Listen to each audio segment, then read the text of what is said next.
আসসালামু আলাইকুম।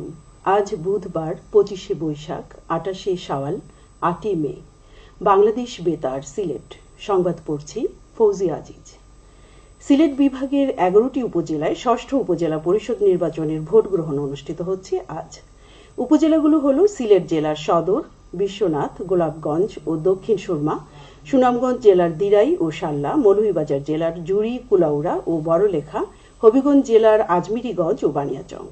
ইতোমধ্যে নির্বাচন অবাধ, সুষ্ঠু ও শান্তিপূর্ণ পরিবেশে ভোট গ্রহণের লক্ষ্যে সকল প্রস্তুতি সম্পন্ন করেছে নির্বাচন কমিশন। এদিকে গতকাল দুপুর থেকে কেন্দ্রগুলোতে একে একে পাঠানো হয়েছে নির্বাচনী সরঞ্জাম। উপজেলা নির্বাচন অফিস থেকে 302টি ভোট কেন্দ্রে ব্যালট বক্স সহ অন্যান্য নির্বাচনী সরঞ্জাম পাঠানো হয়েছে। তাছাড়া নির্বাচনের দিন ভোরে ব্যালট পেপার প্রিজাইডিং কর্মকর্তাদের দায়িত্বে দেওয়া হবে। নির্বাচনী এলাকার নিরাপত্তা রক্ষায় প্রতিটি উপজেলায় 2 প্লাটুন বিজিবি মোতায়েন করা হয়েছে। পাশাপাশি র্যাব, পুলিশ ও আনসার ভিডিপির স্ট্রাইকিং ফোর্স কাজ করবে। গতকাল রাতে 12টা থেকে আজ রাত 12টা পর্যন্ত সংশ্লিষ্ট নির্বাচনী এলাকায় taxi, cab, microbus, pickup, truck, launch, engine চালিত বোট সহ অন্যান্য যানবাহন চলাচলের উপর নিষেধাজ্ঞা আরোপ করা হয়েছে। ইতোমধ্যে মোটর সাইকেল চলাচল বন্ধ রয়েছে। বৃহস্পতিবার মধ্যরাত পর্যন্ত এই নিষেধাজ্ঞা বলবৎ থাকবে।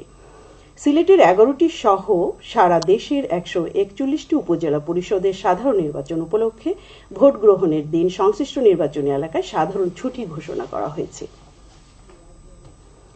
সিলেট সিটি কর্পোরেশনের মেয়র মোহাম্মদ আনোয়ারুজ্জামান চৌধুরীর সাথে সৌজন্য সাক্ষাৎ করেছেন বাংলাদেশে নিযুক্ত যুক্তরাষ্ট্র দূতাবাসের রাজনৈতিক ইউনিট প্রধান শ্যারিন ফিৎজেরাল্ড। গতকাল নগর ভবনে আয়োজিত সভায় সিলেটের বিভিন্ন চলমান প্রকল্প, প্রস্তাবিত প্রকল্প ও প্রবাসীদের সেবা প্রদান সম্পর্কে উভয় পক্ষের মধ্যে আলোচনা হয়। শ্যারিন ফিৎজেরাল্ড প্রথমবারের মতো সিলেট সফরে এসে মুগ্ধ হয়েছেন বলে জানান। হকার, যানজটমুক্ত ও পরিবেশ বান্ধব নগরী দেখে মেয়রের ভূয়সী প্রশংসা করেন। মেয়র আনোয়ারুজ্জামান চৌধুরী বলেন, সিলেট প্রবাসী অধ্যুষিত এলাকা বলে প্রবাসীদের নগর ভবন থেকে সর্বোচ্চ সেবা প্রদান করা হয়। সিটি কর্পোরেশনে 3 জন এনআরবি কর্মকর্তা নিয়োগ করা হয়েছে, যাতে প্রবাসীদের সেবার মান আরও বৃদ্ধি করা যায়। এদিকে সিলেট জেলা পরিষদের চেয়ারম্যান অ্যাডভোকেট মোহাম্মদ নাসির উদ্দিন খানের সাথেও সৌজন্য সাক্ষাৎ করেছেন শ্যারিন ফিৎজেরাল্ড। জেলা পরিষদে সৌহার্দ্য ও আন্তরিক পরিবেশে দুজনের মধ্যে সাক্ষাৎ অনুষ্ঠিত হয়। সাক্ষাৎকালে দেশের ও সিলেটের বর্তমান রাজনৈতিক অবস্থা নিয়ে আলোচনা হয়। এ সময় সিলেটে বর্তমান সরকারের বিভিন্ন উন্নয়নমূলক কর্মকাণ্ডের কথা তুলে ধরা হয়। বিশ্বকবি রবীন্দ্রনাথ ঠাকুরের 163তম জন্মবার্ষিকী উদযাপন উপলক্ষে মৌলভীবাজারে 3 দিনব্যাপী সাংস্কৃতিক অনুষ্ঠান ও লোকজ মেলার উদ্বোধন করা হয়েছে গতকাল। সকালে জেলা শিল্পকলা একাডেমি হলরুমে প্রধান অতিথি হিসেবে এর উদ্বোধন করেন সংসদ সদস্য জিল্লুর রহমান। প্রতিদিন সন্ধ্যা 6টা থেকে রাত 9টা পর্যন্ত সাংস্কৃতিক অনুষ্ঠান পরিবেশন করা হবে।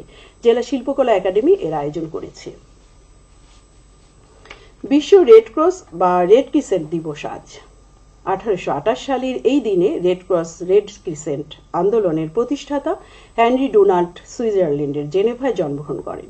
এই মহান ব্যক্তিকে স্মরণ করার জন্য প্রতি বছর তার জন্মদিনটিকে বিশ্ব রেড ক্রস ও রেড ক্রিসেন্ট দিবস হিসেবে সারা বিশ্বে যথাযথ মর্যাদায় উদযাপন করা হয়। এ উপলক্ষে সারা দেশের মতো সিলেটেও আয়োজন করা হয়েছে নানা কর্মসূচি। আর 1863 সালের এই দিনেই যুদ্ধে আহতদের সেবার মহান ব্রত নিয়ে রেড ক্রস বা রেড ক্রিসেন্ট নামে সেবামূলক প্রতিষ্ঠান গড়ে ওঠে।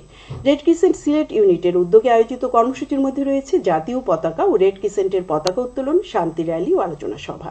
দিবসটি উপলক্ষে সরকারি বেসরকারি বিভিন্ন সংগঠন নানা কর্মসূচির আয়োজন করেছে। সর্বজনীন পেনশন স্কিম সম্পর্কে আলোচনা ও মত বিনিময় সভা অনুষ্ঠিত হয়েছে গতকাল হবিগঞ্জ জেলা প্রাথমিক শিক্ষক প্রশিক্ষণ কেন্দ্রে। এতে প্রধান অতিথি ছিলেন জেলা প্রশাসক মোসাম্মদ জিলুফা সুলতানা। বিশেষ অতিথি ছিলেন জেলা প্রাথমিক শিক্ষা অফিসার গোলাম মাওলা এবং পিটিআই সুপার আইরিন পারভিন।